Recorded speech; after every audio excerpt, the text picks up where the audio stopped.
Ladies and gentlemen, welcome to the Tradesman Experience. This is the podcast built by tradesmen for tradesmen.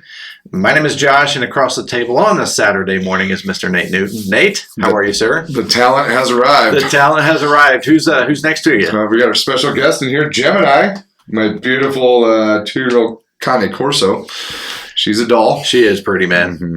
Yeah, she's like a panther, man. She is.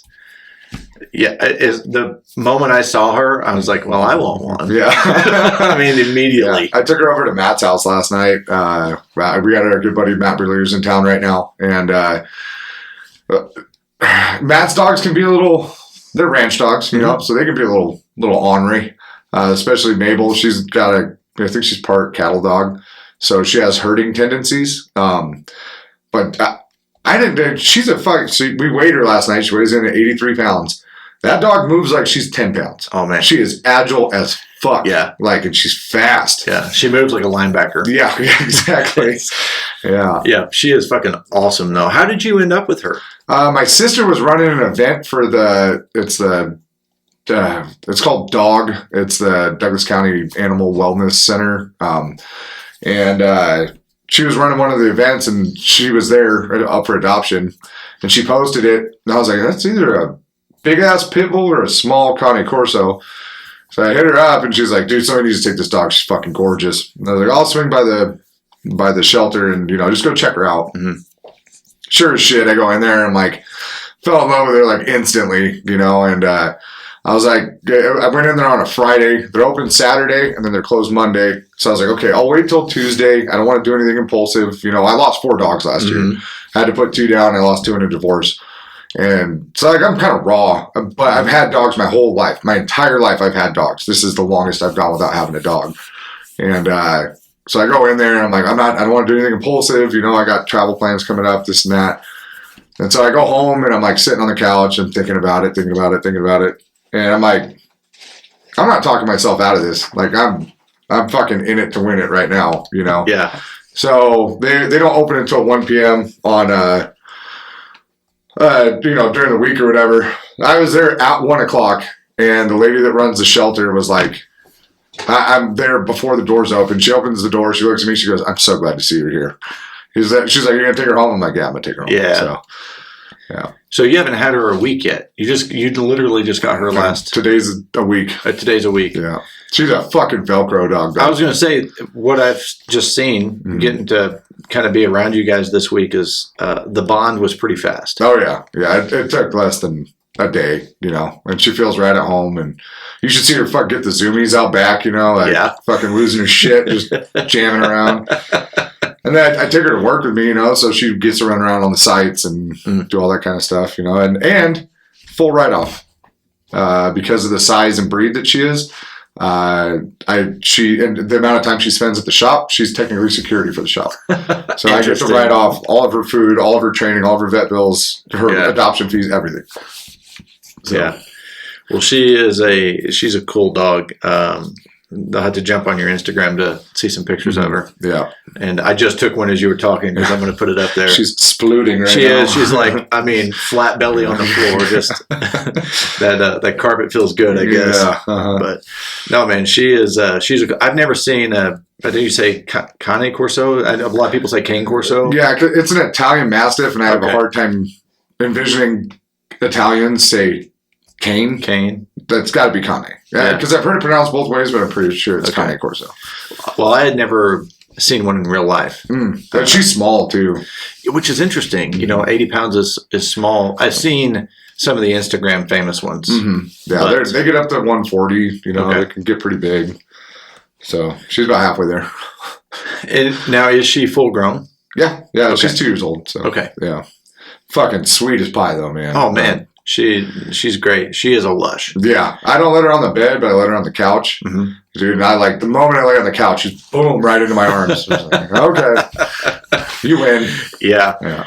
So it's been over a year since Mac passed away. Has it really? Yeah. Oh, shit. It was August of last year. Damn. When he had to go to sleep. So I've been itching. I've got to get myself in a better situation, just lifestyle and schedule. Mm-hmm. But you having a dog again and her being in here today, just like man, that I itch. need me a dog. Oh Yeah. man, because I kind of forgot what that companionship is like. Mhm. Um, The unconditional love. oh man, it's yeah. And when I was young, I had a Great Dane. Oh, heartbreaker breed. Well, he lived 10 and a half. Holy fuck. Yeah, That is an ancient Great Dane. he was. He definitely looked ancient Yeah. by the time it was. But when it was his time, but he was 170. Damn. Yeah. Well, the main reason why I got her Mhm. is because I'm planning on getting a Borbal, which is a South African Mastiff. They get up to like 160, God damn. but I wanted an adult guardian breed Mhm. that's already house trained and, like trained in general. I want to have an adult guardian breed in the house before I bring the puppy in. Gotcha. So, and I told the lady that runs the shelter all about that. She's like, please take this fucking dog. Like, this dog needs to go to your home. Mhm. I was like, okay. She's Yeah. like, what are you going to feed her? We've been feeding them the Kirkland shit. And I'm like, oh no, she's going raw diet. Parks is about to open up their slaughterhouse pretty soon. Okay. As soon as they do that, I'm just going to buy organ meats and Yep. scrap meat and whatever. I feed her eggs and yogurt and, she gets a little bit of kibble, but I buy that outrageously expensive shit from Petco or whatever, Mhm. but it's, it's raw, real food, So the whole kibble thing is that I'm not going to put this much time and effort into a dog and then not give them the best nutrition possible. That's that was how I raised my Dane, and he got for the first because they grow for the first 3 years. Oh, really? But I think at a year old, he was already at like 125, God damn. and when he finished growing, he was 6'7" on his hind feet. Holy fuck. He was a Damn. monster, man. That's a horse. Yeah, and me and him lived in an 800 square foot house together. Oh, shit. I mean, you lived with him. I did. He let me stay there. Yeah. But for his entire growth years, he got calcium tablets, Mhm. multivitamins, and he was on back then. This was a long time ago. The food availability was a little different. So, IAMS, Yeah. science diet, but that's what he lived on. But he lived on that his whole life, and he lived to almost 11 years old. Gee, yeah. I mean, nutrition's so huge. If you buy this fucking, the old Roy stuff from fucking Right. Walmart, you're kind of setting your dogs up for failure. And I get it. Some people can only afford certain things, but I take my dogs very seriously, But before I got divorced, we'd spent over $3,000 on a fucking Rottweiler. And, I want to adopt, but I also want the breed that I want. Right. So, I think we all have those high cost medical bill pets. yeah, right. Mac was that way. Mhm. Mac had a $5,000 neck surgery. Holy shit. Very similar to my neck surgery. Oh, weird. My father like son. Dude, we had so many similar ailments. It was Right. funny. That's why I'm attracted to Borbal too, is Mhm. because it's not a well-known breed. So they're not as popular, especially with the size of them. So it's not like getting a golden retriever that has Mhm. been so inbred that or a German Shepherd, Yeah. like they have a ton of fucking medical issues because they're so inbred. Yep. Yeah. You look at pictures of some of the years back of the German Shepherds and now, and just some of their hip, just how their posture Yeah. is, and They're very squatty in the back very now. squatty in the back. Yeah. I saw a Dutch Shepherd one day. It was one of the prettiest dogs I ever saw. No shit. I don't think I've ever seen Yeah, one. beautiful dog. This is a Deutsch. Yeah, Mhm. it was. They look a lot more like the Malinois than the German Shepherds do. Dude, it cracks me up when people are like, oh, we're a Malinois. I'm like, motherfucker, I know what you do for work. You are not treating that dog well. Like, if you can't run the fuck out of that dog, 100%. you shouldn't have it. Yeah, they're an elite athlete. Yeah, it's a working class, dude. They'll Yep. fucking clear a fucking 6-foot fence without ever touching it, Mhm. Like, Yeah. they're that fucking agile.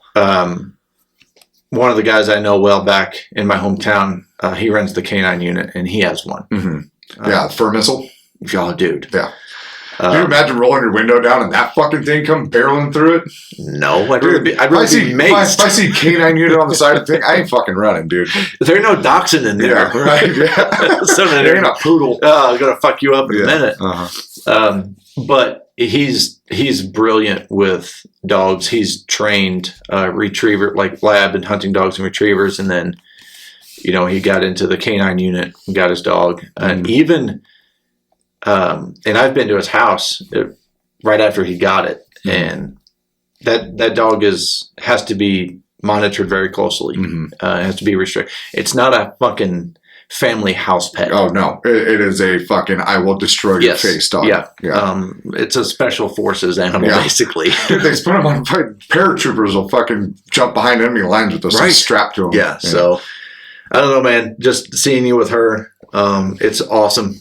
Definitely brings a smile to my face. It does, for sure. Dude, I took her into Tractor Supply. Dude, everybody's just staring at her as we're walking through the aisles, and I was like, yeah, she's a good looking dog, but they don't try to pet her, and I'm like, wouldn't do that if I were you.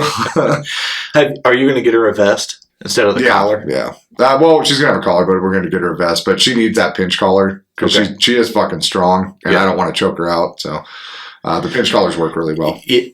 It's a lot better than the choke collars. The choke collars can cause damage. Yeah, they'll fuck themselves up. The pinch collar's a great deterrent, So, but she's so well behaved as it is that she's laying in the floor right now. There was like 3 little girls that were out in front of my house.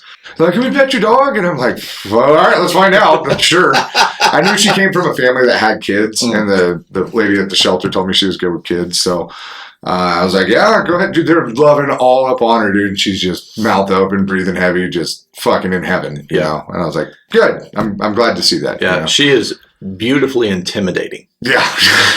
So somebody was like, it was at Tractor Supply. Lady was like, man, I wouldn't want to meet her in a dark alley. I'm like, you wouldn't fucking see her anyway. She's black as night. Oh, yeah. She's flat down on her side. Yeah. But, well, I'm glad you brought her today. Yeah. It was cool getting to see her at the shop this week. I got to, I had a welder in my hand.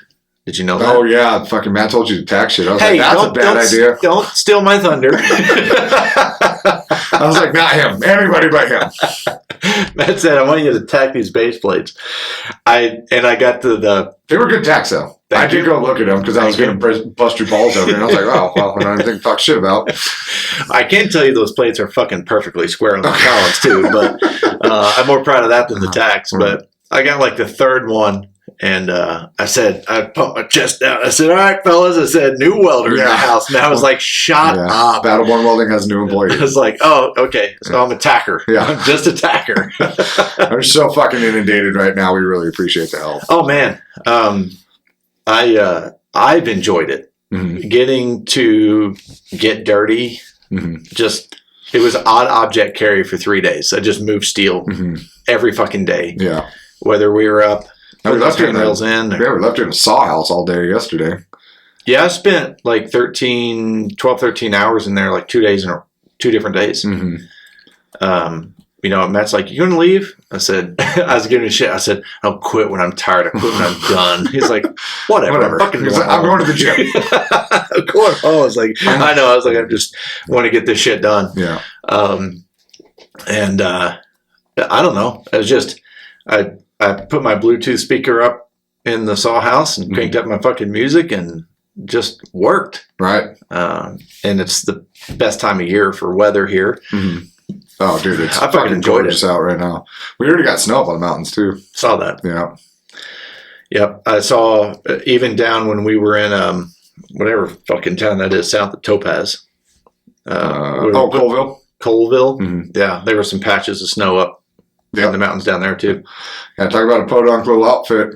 Man. Colville. My dad, when I was born, my folks were living in Colville. My dad was a Mount Warfare instructor out there at the Marine Corps base. Gotcha. And so, we actually, that's the high school or the school has like 27 kids in it and it's K through 12. Yeah. Could you imagine trying to get laid in that town? You're in high school trying to... Relative. Ugly, but not related. It's a warm place to come. Oh, man. Yeah. When I was born, my parents were in a trailer. So fitting. Yeah. Says a lot. Yeah. Was it at least a double wide?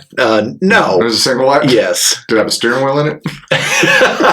It was a single wide, and it was old then. Oh, shit. Yeah. So it's probably non-existent now. It's not there anymore. Oh, okay. No, it's...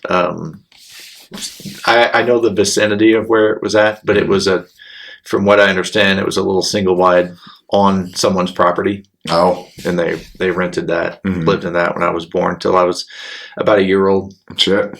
God damn, it's definitely deteriorated now. If you were a year old. It's gone. Yeah. Yeah, Built in the completely, 1840s. completely Yeah. fucking gone. So yeah, whatever. Mhm. Trailer trash. Yeah. Holy shit, man! But no, it's been a really good week. Like you said, me getting to work in the field with you guys is allowing me. I'm going to be in here all week, Mhm. which I'm excited about. I've got a lot of work to do, a lot of things coming up, a lot of conversations on the horizon. We're working to do some new affiliation work, which Mhm. is I'll announce that once it's done. Yeah. But yeah, I don't know. I'm already convinced 24 is going to be a fucking awesome year. Yeah. I mean, we're in the shit right now. I fucked up pretty bad on a bid and learning a lot of lessons. Calamity always provides opportunity, right? And so I'm learning a lot. Very grateful to have somebody like Jeremy McGilvery in my, on my roster. He's helped us through with a lot of stuff, and it's amazing how much of an impact one bad job has on not only the business but the performance of the teams. And when it's calamity and everybody, stress levels are high, and we weren't as proactive as we should have been with the whole thing. But yeah, I fucked up, and I'm eating that shit sandwich right now. So the best opportunity to lead from the front is in the face of chaos adversity. and calamity. Yeah, 100%. Mhm. And there's a lot of leaders leaders is a kind term to give them, but people want to lead from the front when things are going well. Mhm. When things are not going well, some people will abandon their post Mhm. and they expect their team to clean up their mess. Mhm. And I've experienced that. When you stand up and you take the first bite of those shit sandwiches before it gets to them, it's a really good chance for Yeah. leaders to step up and develop that Show equity. face and- 100%. 100%. Yeah. And that's like kind of a hard part of where I'm at in the business now, like especially anybody, we've hired 3, 4 new people, 5 new people in the last couple of months. Mhm. And I think that, none of them know the shit that I've been through. I'm just the guy in the office, right? Matt and I were having that same conversation the other day. He said, almost everybody on our team now has never seen me in weld. Yeah. Right. Yeah. So, I mean, it's one of those weird positions where I'm just, like people come in and interview, I'm just a boss, Mhm. right? They don't know what the culture's like and this kind of shit, but they don't know that I'm capable of what I'm capable of, They have no idea that we used to work 18 hours a day, 7 days a week for a month straight, or, the places I've been and the things I've done and then things I've seen, and so it's kind of good. Like I've actually been on the tools lately, I've been up welding out in the field. We got 2 different tilt ups. I've been out welding on those things and doing some shit around the shop, so hey, honestly, I forgot how good of a fucking welder I am. God. I forgot I'm a fucking professional. It's so great. Yeah. Sometimes it's good to roll up your sleeves and show the team, Mhm. what you can do. Yeah. And I always took pride in those opportunities. Mhm. It was never an opportunity for me to be like, see, this is why I'm in charge. Because we'd gotten to a position, the same thing, where 90% of my team had never seen me on the tools before. Mhm. And so they just give you this, they look at you as you're just the boss. Mhm. And they don't know your story. They don't know your capability. And we had gotten to, when we were really thriving, we had gotten to a point where, because I ran operations, that I could pick and choose my jobs. Mhm. So I might go spend a week on a job. Mhm. I might go spend a day on a job. I might do a ride along with one of my service techs for half a day because I had the opportunity to do that. The other opportunity that it gave me is when I had some guys in there that were, say, going to work on a 50-ton rooftop and that had never done it before. A what? 50-ton Roof? What's a roof? Did you listen to it? Yeah. Well, Tradesman Confidential. Yeah, Tradesman Confidential. Yeah. Josh and Greg. Yeah, quick plug for those guys. Mm-hmm. Go check out their podcast. I was the recent guest on their show, and that's how we started our conversation was roofing and roofing. Roughing. Whatever the fuck that means. roofing. And what a hot dog was. Yeah, and, they're northeast, right? Boston or some shit. Yeah. Really, really good guys. They're going to come on here. Oh, okay. They're going to come on the show. Don't come on things. Yeah. On you. Okay. Mostly you. Glazed donut in your beard. What? God. Why? How do we have a show? Yeah, I don't know. It's Saturday morning, okay? It is Saturday morning. I've already been here for like 3 fucking hours, so. And? Yeah. I fucking know how it goes. Yeah. Never surprised. Actually, you had to cut me off today. Yeah. Like, can we just do the podcast? I got places I gotta be. Yeah, we have a meeting Monday anyway. Yeah. But anyway, a lot of cool stuff. So what I wanted to talk about today was I experienced it, you've experienced it. There's a couple financial walls in a business, and I'm not going to get into the big ones. Mm-hmm. The ones that we're going to discuss are far more applicable to most of the people. Applicable, achievable. Mm-hmm. The one specifically, it's the $1 million wall. Mm-hmm. And when you look at businesses, look at small business, the $1 million wall it applies to all of them, mm-hmm. right? It's to break $1 million in revenue takes a lot. Mm-hmm. I mean, it takes so much fucking work to get to that first million. That a lot of companies never hit it. Mm-hmm. Now, back, I don't know, 2009, I got hired onto a company to, me and another guy. So the other guy got hired, and then they recruited me. And so I got hired right after him. And they brought us in to grow their company. And they had been around for 40 years. Damn. Close to 50. Fucking great company. Good owners. Mm-hmm. Good company. But they had never consistently broke $1 million in revenue. After 40 years? Right. Yeah. So that's why I'm sharing this example. What the fuck are they doing? Right. Because I know in my industry specifically, that $500,000 to $900,000 bracket is really comfortable. Mm-hmm. Because you can have 1, maybe 2 service techs, you can have 1 install crew, and then usually the owner does all the sales. Mm-hmm. And that's how the business runs. Yeah. And like I said, you can do 500 to 900,000 pretty consistently with that group, with that size of company, mm-hmm. and an EFI. Mm-hmm. So we came into this company, and in 2 years, we did 2.7 million. Shit. Damn. And the point is, I will tell you, it's easier to get to 2.5 million than it is to get to 1 million. Right. Yeah.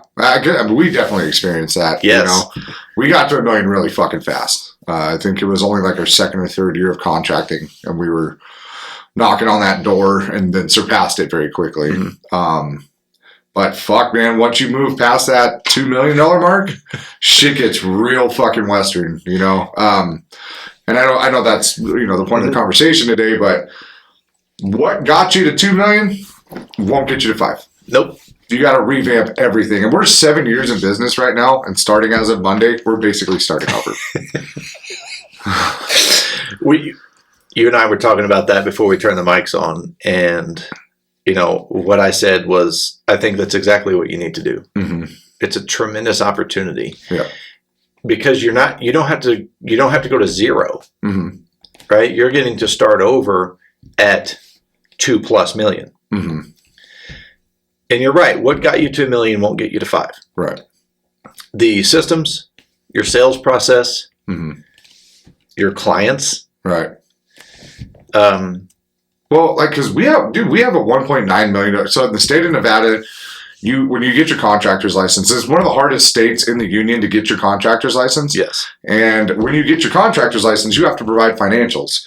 So they set your bid limit for you. They tell you how big of a job you can pursue. Mm-hmm. We have a $1.9 million bid limit for Battleborn Welding. Mm-hmm. We haven't come anywhere fucking near that number on a single project. Okay, so that's what I want people to understand. That's a single project, yeah. Bid limit. Yeah. So, I mean, you could take on 5 of those projects in a year or whatever, you know, which would be great. But you'd be surprised that jump from a $500,000 project to a $2 million project is so massive. Mm-hmm. The just to be staffed enough to take on a $2 million project, you need 12, 15 people. Mm-hmm. That's a big fucking job, you know? So it's the effort required to do one $2 million project as opposed to 10 $500,000 projects. The fucking work you have to put in on that $2 million job is so much higher there. And once you get into that big swinging dick shit, the bureaucracy that's involved with it, the submittals, the safety packages, like all this other shit that has to go into just handling that one big project as opposed to doing all those smaller projects. Mm-hmm. I'll take the smaller projects every day of the week because and you get to watch them get done. This one's going to take you 2 years. The big one is going to take 2 years. Those small ones, you can get them done in a season. Mm-hmm. You know, and that's fucking great. You know, like the smaller tilt up that we're working on right now. It's 51,000 square feet. The whole length of the project is 5.5 months. Right. You can fucking show up, bang that fucking thing out. It's a small tilt up. It's a small tilt up, yeah. No one's worked in that industry before. It's a small tilt up. That's a very small tilt up. Yeah. That UPS one we were working on that we were just doing the tie plates, that is such a massive building. Mm-hmm. It's fucking enormous, you know, and the big cross bracing shit that has to go in there.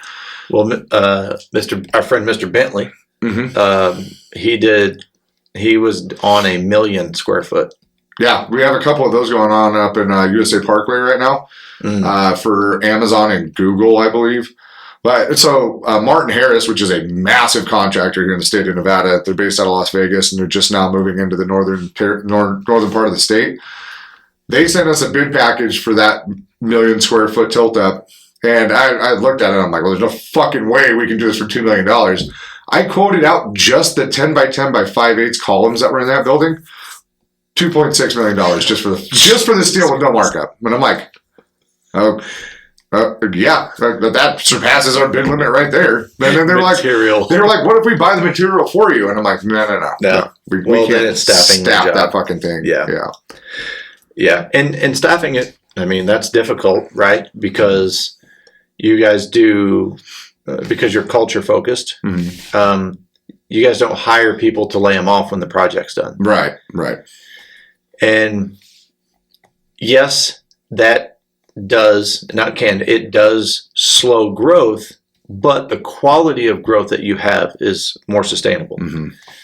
And now if your business model is subcontracting, you know, we are hiring subcontractors and you're hiring rig welders, which there's not a lot of rig welders around here. Fuck no, there isn't. And if they are, they're working, you know. And that's, you know, we lost Nick and we lost Hunter. Both of those guys were rigs. Right. So now we have to supply the rigs for everything. You know, we don't have anybody walking through the door that's a certified rig welder right now, you know. So that's been an uphill battle for us, you know. And of course, it came at the most inopportune fucking moment possible. Does it ever come at any other time? Dude, when it rains, it fucking pours, right? Yeah. So looking at the operation of the company, because I think we broke $1 million in our first year. Mm-hmm. It took us another 2 years to get past the 2 million mark. Mm-hmm. But again, whether you're getting past $1 million or up to $1 million, the amount of work that it takes.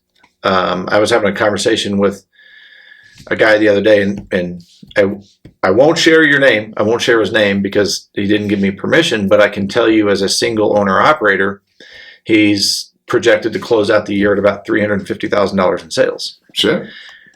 And that is high for a single owner operator. Yeah. You know? So if you look at the revenue of the company, you have to understand that you can only produce so much revenue, you know, as a single owner operator. you also have to know where do you want to go. If you really want to break through that $1 million wall, and there's opportunity for that, you have to know that you're going to have to staff up. Mm-hmm. You're going to have to build a team, and you have to really focus on systems. And I get all ornery about it. Systems. Damn it. And then you really have to understand if you're adding or multiplying to the team, right? And EFI is an addition for you guys. A fabricator would be a multiplier. Mm-hmm. So you have to understand really understand the roles that you need to play, because a simple rule of thumb for people to understand is in revenue generating positions, ideally, and this will fluctuate with wage a little bit, so I'm just going to give people a bracket here. Whatever you're paying them, they need to make 3 to 5 times that in revenue. Mm-hmm. So if you've got a $20 an hour guy, they need to at least be producing $60 an hour in revenue. Mm-hmm.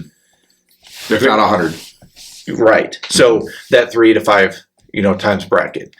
If you've got a $50 an hour guy, are they going to produce $250 an hour? Well, you're probably not even charging $250 an hour, mm-hmm. right? But they should be doing it at least 3 times. Mm-hmm. They should be producing at least 3x. Mm-hmm. So that $150 an hour in revenue. Those are just simple metrics that you have to take into consideration. But you can also reverse engineer it, mm-hmm. right? If I want to hit 500,000, on the way to $1 million, if I want to hit 500,000, well, what does your market look like? What does your pay structure look like? What do your profit look like? Can you do that with 3 people? Do you need 5 people? Mm-hmm. Again, what do those positions look like? You have to lay that out. Quick side note, I personally don't care if you want to hit $1 million or not. Yeah. I want you to be happy. Right. Yeah, and that's the thing. We have a goal for our company to hit $5 million annual revenue with a 20 to 25% profit margin. That is our aim for this. Mm-hmm. I don't want to get any bigger than that. Mm-hmm. I don't want to deal with the fucking bullshit that, we talk about the 1 to 5 million. So exciting. Yeah, that 1 to 5 million, that jump to get to there. Well, to go from 5 to 10, yeah, it's a complete overhaul again. And honestly, if if we can pull 250 grand a year each out of this business and fucking call it good, and not don't have to babysit the fuck out of the thing, it runs itself. I would much rather do that than chase down fucking 10 million. Mm-hmm. I don't want to deal with it. I'd rather be able to, because then once you start getting into that realm, you start losing control of your quality. Mm-hmm. You're no longer hiring the best and most qualified welders with great culture and all that. You're just trying to get people and warm bodies in a place to go do the fucking work. Because I'll tell you right now, that UPS tilt-up we were working on, the union can't even provide enough people. They requested 20 iron workers. They got 10. They can't get enough people in there to do the fucking work. I don't want to deal with that fucking headache.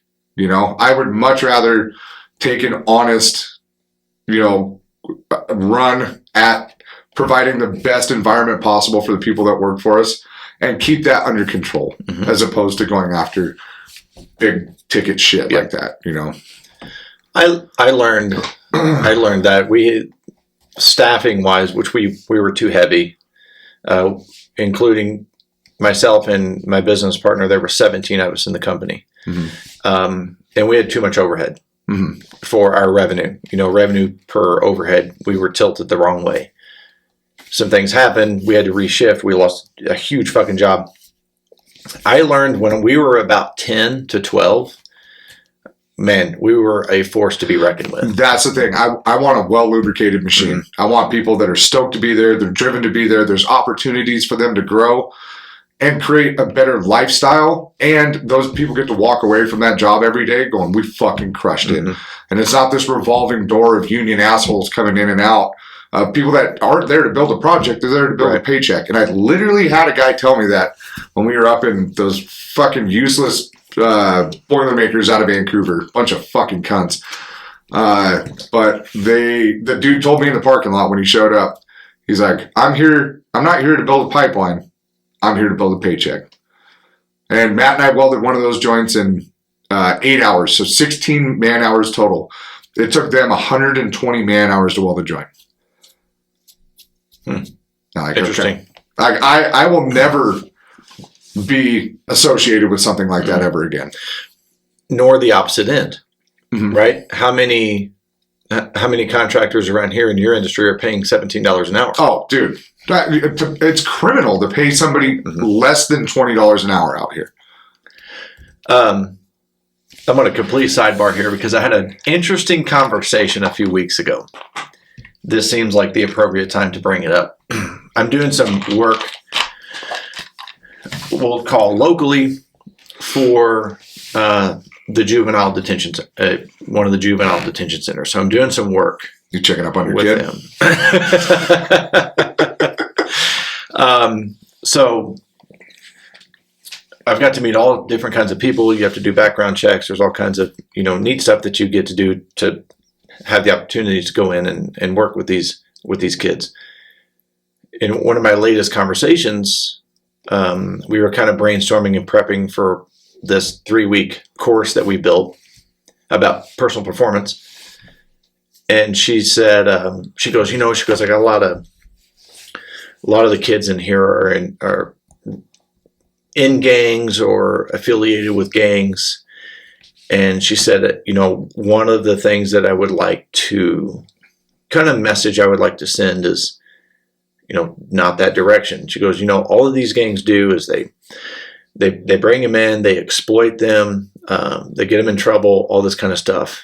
And I said, I don't disagree with you, but there's a lot of companies out there that treat their employees the same way. Yeah. And she was like, what? And I said, well, let's talk about what you just said. I said, the gangs, they recruit lost people. They give them a sense of belonging and they exploit them. And they end up getting in trouble. I said, the only difference is the small businesses that recruit people, they exploit their talents, they don't compensate them well, it's not illegal. Yep. It's not a criminal act. It should be. It should be. I said, I have no problem. I said, I'm not saying that I'm for gangs. What I'm saying is there are a lot of companies out there that operate like gangs do. Yeah. Well, I mean, especially in this contracting realm, there's a lot of predatory pieces of shit out there. We're dealing with one of them right now. But it's, a lot of these guys, dude, especially like the bigger, like some of these bigger general contractors, these motherfuckers have never built a goddamn thing in their life. They have zero idea what it is to do the job. They have zero idea how much that can suck. And they exploit the fuck out of the subcontractors. I posted something the other day from that fuckwit out of New York or whatever. Yeah. Right? This guy that's just a complete piece of shit that wants to use his subcontractors as banks for him and whatnot. And it's frustrating to watch, right? And we have to deal with them. And, that's a big part of my job is to make sure we don't end up in bed with those people. And people that aren't taking care of their subcontractors, that aren't taking care of their own internal people. Dude, all that stuff bleeds down. It goes from them to us to our crews to every other crew on that fucking site. When you have basically sharks in the water, that's what it turns into, and then nothing gets done. There's fucking lawyers involved. The days of just doing a job and getting paid are fucking over. That doesn't exist anymore. That good old boy system isn't a fucking thing. Unless you have a really, really good relationship with a contractor. I mean, dude, there's contractors that we have really good relationships with that have been 6 months out on payments. Whatever's going on behind the scenes, they got their own bullshit going on. And it's, it's just business, right? I'm still really good friends with those people. I'm fucking going golfing with them on Sunday, Yeah. So that's one of those things that you really have, like, once the push comes to shove, once you decide you want to be an entrepreneur and not a business owner, but an entrepreneur, once you decide you're going to get into that water, you need to understand when to separate business and personal life. That's a huge step. You can't take shit personally when it comes to the business side of stuff. Everybody, I posted something from Dana White the other day. And he's like, oh, you want to go work for yourself because you want to set your own schedule. You want to do this. You want to do that. It's like, fuck. No, you're not. You're going to fucking miss all the fucking Christmases and Easters and all that kind of shit. And everybody is coming after what you've built. Mm-hmm. There are always people around that aren't going to fucking do it themselves. They'd rather steal it from you. And so once you start getting up to these higher echelons and these higher revenue years and all this other stuff, you really need to watch your fucking ass because somebody's gunning for you and they're going to take your shit. So you have to make sure that you're covering your own ass. And it's a really hard thing to see. Yeah. We experienced it. Mm-hmm. And I have an interesting thought about competition. I think you should know exactly who your competition is, and I think you should not spend any time worrying about what they're doing. Mm-hmm. Because then it becomes a comparison game. Mm-hmm. And I would rather set the standard in the market as chase somebody else's. Mm-hmm. And, when we started, so many, because I know, if you give me a list of 100 HVAC contractors back where I'm from, I probably knew 95 of them personally. Y'all are a bunch of dorks. But my reputation as a service technician and my interaction with all of them was all good. And a lot of people will always support you on the front end of getting started. Yeah, get your business. You need anything from me. But the moment that they perceive you as a threat, which means they just think that you're eating off of their plate, they'll come after you. There's no more helping. And that's just because they're taking it personally. Mm-hmm. If I'm taking food off of your plate, it's because you're not watching your plate. You're not focusing on your system. You're not taking care of your team. You're not developing better systems. You're not improving the experience for the client. I just had something that was more attractive to them. Mm-hmm. I didn't steal your clients. Right. You call them up, ask them. Yeah. Right? You're stealing my guys, you're stealing my client. You can't even do that. Yeah. If you're doing your job well and your clients like you, they're not going to fucking leave you for less money. That honestly, people know what they get, that they get what they pay for. Yep. And if somebody is penny pinching like that, you don't want them as a fucking client anyway. Mm-mm. Now, let the people that are complaining about me, let them have those clients. Fucking have at it. Get fucked. You can take them. Yeah. But it is important to know where that balance is between, professional and personal. And from the outside forces, you cannot take that shit personal. Mm-hmm. There's always going to be someone that's going to come after your shit. There's always going to be somebody that's talking shit. There is always going to be something or someone in the marketplace that is going to cause damage or try to create chaos. Mm-hmm. It's the fucking market. It's a war zone. It is. Like when we say shit like that, this isn't just some fucking metaphor. No, and we're not speaking out of frustration. Like This isn't theory. This is application. Mm-hmm. This is real. Yeah. But if you understand that and you realize that you have an opportunity and a responsibility every day to get up, to represent your brand, to represent your culture, to go out into the marketplace and represent who you are, what you stand for, and the experience. I love going to battle. Mm-hmm. I fucking love it. Dude, when we first started this business, I shied away from confrontation a lot. Mm-hmm. Now, I'm the instigator. I'll get right out in front of that fucking thing. Like, we're going to handle this right the fuck now. Not tomorrow. We're not going to think about it. We're going to handle it right fucking now. Because that, dude, you end up in this whirlwind of bullshit that fucking ends up getting your invoices strung out for 6 fucking months. Yeah. And it's like, fuck that, dude. We're not financing people's fucking projects. I had we were a Trane dealer. And to this day, I think Trane American Standard is one of the best HVAC systems you can buy. Mm-hmm. And it's why I wanted to have that brand. And this story is about really standing up for what you want and what you want to represent. We acquired the Trane dealership, and because it's a high-end unit, you have to go through some of their schooling and get certifications. And we had it for a couple months, maybe 3 months or less. I'm in St. Louis. I'm at a training seminar so we can get certified to purchase and sell this specific piece of equipment. I get a text from my partner, and he says, "Hey, call me on break." So I call him. He says, "Trane's going to take our dealership away." And I was like, "What?" He said, "One of our true competitors. Mhm. Like, I mean, they were the only ones that were on the same level of us. And that company now, back where I'm from, is the largest residential company in the area. Oh, shit. They're a fucking monster in the industry. Mhm. He said, yeah, they complained because they were also a train dealer. And they complained, so train's gonna pull our dealership. And I said, well, our rep is in the same fucking training class I'm in. Oh.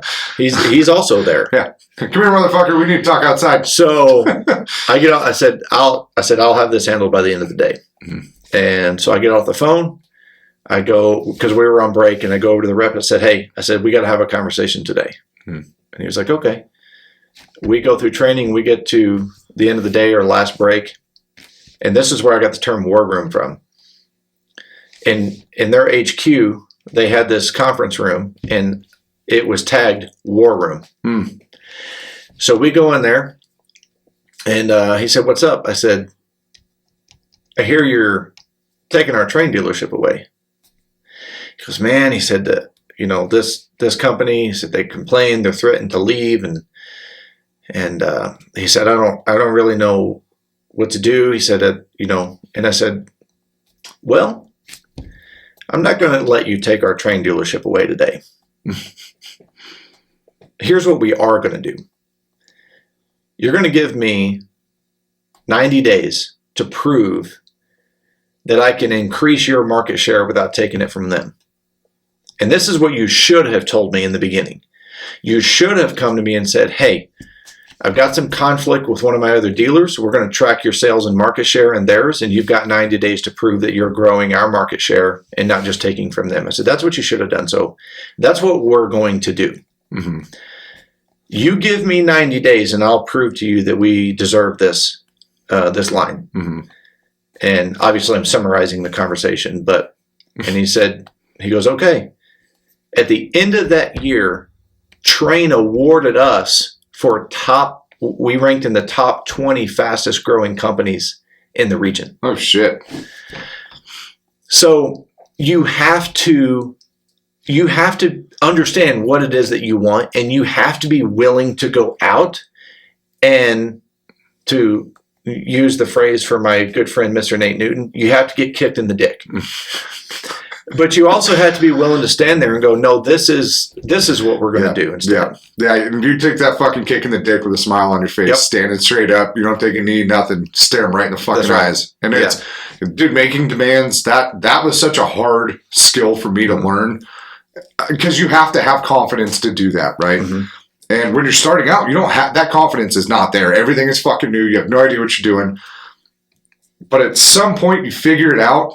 Dude, even if I don't know what the fuck I'm talking about, I'm still the most confident, arrogant motherfucker in that room, But that's what it fucking takes. It does. You can't come in here and fucking half-ass and bibbity-bap around, You got to fucking get after it. Well, one of the, I don't want to call it mistakes. I'm trying to think of a better term. I think one of the lacking skills, that's what I'm going to say. One of the lacking skills that a lot of business owners have is they don't have conviction in themselves. Mm-hmm. Yep. You can spot it. We've been at this for 7 years, and I can spot it a fucking mile away, And, me sitting in that war room conversation with the distributor and just saying, no, Mm-hmm. you're not, I'm not going to let you take our dealership away. They didn't argue with me. Mm-hmm. They didn't say, well, no, wait. It was like a fucking end of sentence type of thing. Mm-hmm. And then I presented them a solution. Mm-hmm. You have to have conviction. If you don't think, here we go. If you don't think that you are the best fucking company in your industry, close your fucking doors. Get the fuck out. If you are not your biggest fan, if you are not the biggest supporter, if you are not the biggest believer in your industry, in your business, shut the doors. Mm-hmm. Because you are doing a disservice to your competitors, you're doing a disservice to your clients, and you're doing a disservice to the marketplace. Manage yourself. And you're fucking miserable because you just expect that everybody else understands and believes in you without you showing any sense of conviction and confidence in what it is that you're doing, and you have no consistency in going out into the marketplace. You have no again, conviction in the decisions that you're making, and you shy away from confrontation, and you just let the market run your business. Mm-hmm. That you said, it's all reactive, right? Man, if you don't have conviction, you can't be proactive. nope. Mm-hmm. So back to your point, and then I'm going to bring this all the way back to the $1 million wall, is you can't take this shit personally. Yep. You gotta take it as fucking business. And you better have some thick fucking skin, because people are going to attack the fuck out of you personally. Yeah. And to not fly off the handle. Yeah, because I got into a fucking yelling match with a contractor the other day over the phone. We're just sitting there motherfucking each other. And I get off the phone, dude. I'm just like, that was fucking stupid. Nothing got accomplished. We moved backwards. So then it's like, all right, all correspondence are going to be from in email form from now on. And all of this correspondence, I'm going to be polite as fuck the entire time. Mm-hmm. It's going to look like a lawyer wrote this shit. Right. And now things are moving along in the direction they need to be moving along it, because I started to take it personally. Right. It was an attack on my character. And here's how a lot of business owners operate. They take the shit from the market personally, but they don't treat their team personally. Mm-hmm. They don't take the shit from their team personally. You take that shit personally. Yeah. Right? That's your culture. That's your team. They should have the same conviction that you have. They're not going to have the same behaviors that you have. They're not going to do the same things. But motherfucker, when they go out into the market and they have on your uniform with your company name on it, they should have that conviction about who they are and why they're there, because they should represent that brand. And that's all leadership and that's all culture. But a lot of contractors take what the market does to them personally, and they don't take anything that their team says personally, and it's fucking backwards. Mm-hmm. Right? Fuck the market. You go out onto the battlefield every single day, and you fight the market, and you work against the competitors, and you have that conviction. Listen to your team. Mm-hmm. Take that shit personal. That is going to help you build equity. It's going to allow you to be vulnerable with your business. It's going to allow you to be a much better leader. Yep. A lot of companies have that switched. Mm-hmm. Now bringing it back to the $1 million wall. This is all necessary. Yeah. If you are shying away from the market and you don't have that conviction in your sales, you don't have the confidence in the service that you're providing, you don't lead yourself, you don't have systems in place, you will not reach $1 million successfully. Mm-hmm. Yeah, and I think that's the key point there. Reach $1 million successfully. If you reach $1 million and you've lost money that year, you're going to have a really bad fucking time, right? You're going to have a hard time crawling your way back out of that shit. You get to $2 million and you don't make any profit, what the fuck are you doing at $2 million? Go back to one, get back into that location, because clearly you can't manage $2 million. And it's like in the steel industry, it is pretty easy to fucking hit $2 million. Mm-hmm. If you're doing, if you have a team and you're not just a single owner operator, but if you're not making money as you're crossing these milestones, you need to scale back. You need to go back to where you just came from the year before and focus on making money at those margins, right? Because I remember there was one of our early years we sold $600,000. We lost $40,000. Mm-hmm. And I'm like, what the fuck? There's money in the bank account. That doesn't make any fucking sense. Like, but that's not having awareness of our finances, and there's a lot of liability that comes at 1 million. There's an enormous amount of liability that comes at 5. So you better be prepared and if you're not fucking making money and you're holding all of that liability, you're going to lose your fucking ass. Right. So you better fucking make sure that you're making money while you're crossing these milestones. Yeah. The hitting $1 million successfully also, it provides you with a really good personal finance. Mm-hmm. You can afford to pay yourself. Uh-huh. Usually, again, $1 million successfully. Your owner salary, back to kind of a rule of thumb metric, is, owner salary should be around 10% of revenue. Mm-hmm. So, give or take a few points, but you should be able to be at 10% revenue. Mm-hmm. If you have lower revenue and higher profit margins, then that metric changes a little bit. Mm-hmm. But if you understand that 100,000, 500,000, and $1 million, the things that you have to have in place, because here's the other difficult part is sustainability, Mm-hmm. right? Once you break through that $1 million wall, doing it again, Mm-hmm. what's your turnover? Right. What is your client retention and what is your client turnover? You have to be growing. Most companies have to grow 20% a year just to break even, Mm-hmm. because they have one-offs, they have contractors that they don't do work for anymore. The market changes a little bit, whatever, that turnover. So you got to be growing 20% a year just to stay where you're at. Mm-hmm. Well, you're not going to, and I'm going to elaborate a little bit more on that, because if you don't continue to go out and pound the pavement, make phone calls, build relationships, and do sales, if you just did the same thing you did last year, you're going to lose 20%. Yeah. Right. You're going to go backwards, Mhm. 20%. So if you say, well, I want to grow my business 20%, well, then that means you've got to do 40%. Mm-hmm. You got to go out and grow 40%. Mm-hmm. Yeah, and I think, I think a lot of the times we hit these milestones and all we're looking at is the next milestone. I think that when you hit these milestones, you should be looking at refining before you're looking at expansion. You need to refine, get rid of the shit fucking contractors you're working with, get rid of the shit fucking employees that you have, Mhm. get rid of the shit fucking equipment that you have, refine everything before you start trudging up that fucking hill again. 100% agree. Yeah. 100% agree. Tool up, team up, and it's funny you say that, because that was a conflicting conversation that I had multiple times with my business partner. But here's why. You know what revenue feeds? Ego. Oh, yeah. Yep. Okay? Revenue feeds ego. When you sell and you try to hit that ego number, you neglect efficiency. Mm-hmm. And our conflicting conversation was the fact that I wanted to do exactly that. We're at 1.52 million. Let's buy better trucks. Mhm. Let's pay our team more. Right. Let's create efficiency. Let's eliminate deficiency. Let's really get good at this and then strategize, because you're going to multiply the good or the bad. Mm-hmm. And if you're not focusing on streamlining, and you're not focusing on system development, and you're not focusing on efficiency, then you're just multiplying the poor habits and behaviors that the company has. Right. Because I can assure you that problems that you have at $250,000 don't even show up until you hit $1 million.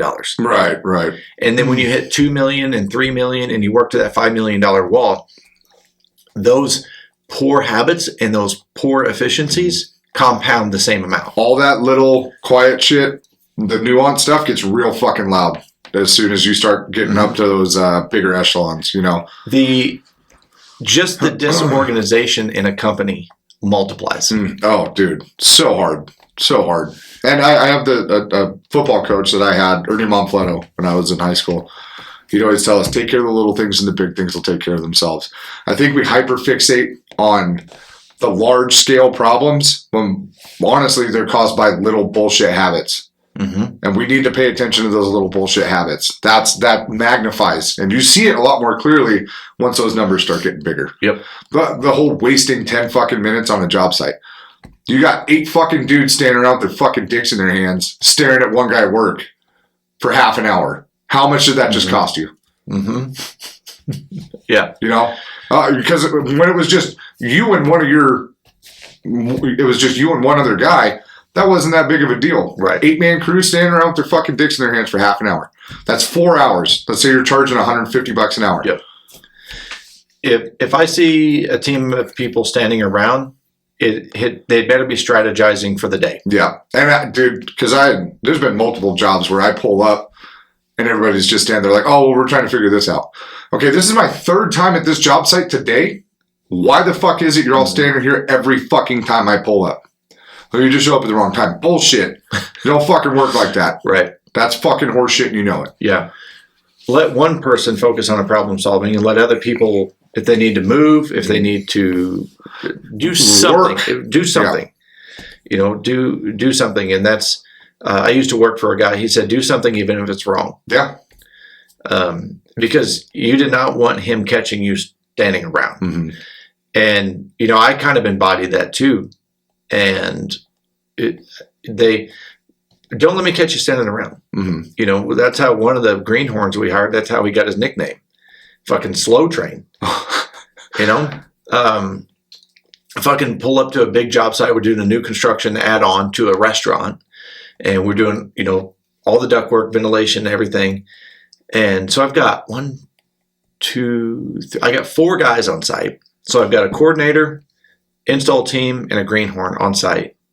The fucking truck is loaded. There's so much goddamn shit in the truck that we need to unload. Mm-hmm. So they're all there. I get there maybe 15 minutes after to kind of walk. It was my job, my design. So I took everybody to do an on-site. But anyway, I get down there and this fucking kid's standing there with his hands in his pockets. Oh, nope. And nope. And that's when you push him over. Well, that's what, you know. You'd been able to catch yourself if you didn't have your fucking hands in your pocket. Now you just ate a bunch of concrete. You know, and I just kind of made the comment in passing. I said, I hope you don't trip and fall. You won't be able to catch yourself, you know. And, you know, and I come back out, the motherfucker's standing there a second time with his hands in his pockets. And I said, hey, you know, do something even if it's wrong. Mm-hmm. Like, you know, we got shit to do. I go to the truck. I'm meeting with the owner. I come back out third time. Oh. He's standing there with his hands in his pockets. And I said, yeah, come here. Come here, little one. You're here. going to learn today. You know, and I had a very direct conversation with him about what to do and about what not to do.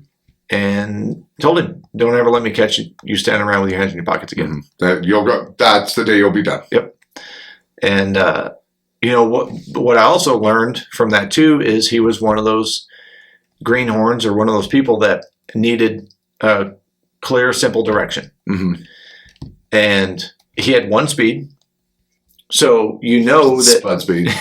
and that's why you got the nickname Slow Train. Mm-hmm. You know, it was just one fucking speed.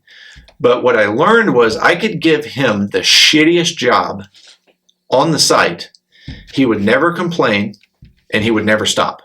He would just fucking do it. I stuck him in the rafters in the attic with a bucket of duct sealant. And I said, every joint gets sealed.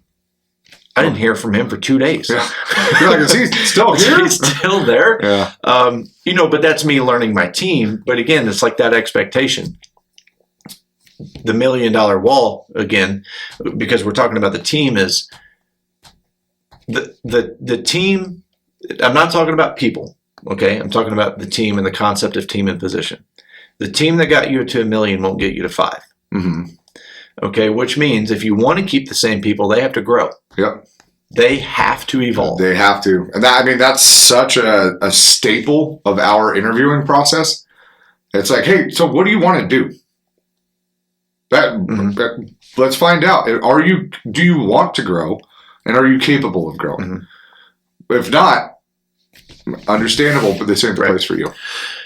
You and I had a conversation recently, and it was something that I shared with you because it was a very tremendous mistake that I made a lot. And as I shared with you, I'll use the school bus analogy. Mm-hmm.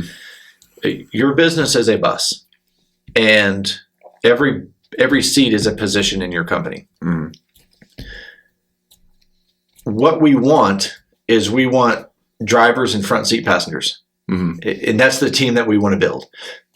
And what I shared with you and what I had to remind myself was those seats at the back of the bus still need people in them too. Mm-hmm. And those people don't make decisions. No, those are grunts. They have and that's the seat that they want to be in. I think it's important for people to understand that too. This imposition of expectation, we want them to go from the back of the seat all the way to the driver's seat. And a lot of them, they don't want there's that. A lot of people that just want a fucking job. Yeah. And they want to feel appreciated. Mm-hmm. So I helped you guys with the interviews on this last onboarding set. And what was the one thing that we heard from fucking everybody? I just don't feel appreciated where I'm at. Right. I'm just like, people don't leave jobs. They leave leaders, you know? Yeah. Or lack thereof. And, you know, they're happy with sitting at the back of the bus as long as they still feel appreciated and they know what their job is. Mm-hmm. And that's a tough balance for high performers because, again, we want them to grow. Mm-hmm. It's like, man, they can be on that bus when it goes from $1 million to $5 million, as long as their skill set develops, their loyalty is there, because you're still going to need someone in the back of the bus. Mm-hmm. But however, there are going to be a lot of seats that open up in that $1 million journey, in that $5 million journey, and you're going to have to pick up some new passengers on the way. Right. But the bus is going to look different. The driver is more skilled. Mm-hmm. Again, there's a lot more opportunity and systematic operation. But again, what got you to 1 million will not get you to 5 million. Right. Yeah. Do the fucking work. Yeah. Pay attention. Keep your eyes up. Oh man, what are you doing the rest of the day? I think fucking Berlier and Hewitt are on their way over to my house. Are they? They want to shower there, so I got to go get the camera set up before they get in. I don't know what's happening. Did you want to borrow one of mine? Yeah, they went to the gym. They don't want to go all the way back up to Smith Valley. Oh, that makes sense. I don't know where we're going after that, but Okay. Well, I'm meeting up with you guys this evening for dinner, okay, cool. so I'll God, be. now I'm not coming. You don't want to talk about business and shit. Tell me I'm wrong. I will try to behave. Okay. Fuck. Where'd she Fucking go? Saturday, Oh, there she man. is. Leave her Yeah, alone. that's baby all right. girl. Oh, baby girl. Man, she's done so good. Yeah, she's the best, dude. Yeah, I'm Hey. there she Oh. is. Oh, Yeah, look at her. there you are. If you're watching on YouTube, you can see her Yeah, beautiful she face. is. She's just popped up here on YouTube. Well, you can see Gemini and Nate on his Instagram at Nate Newton 87. I am on Instagram at The Tradesman Experience. Email is thetradesmanexperience@gmail.com. Website's thetradesmanexperience.com. And the YouTube channel is The Tradesman Experience. Thank you so much for spending this time with us. Get out there, get shit done. Be proud to be a tradesman. See ya.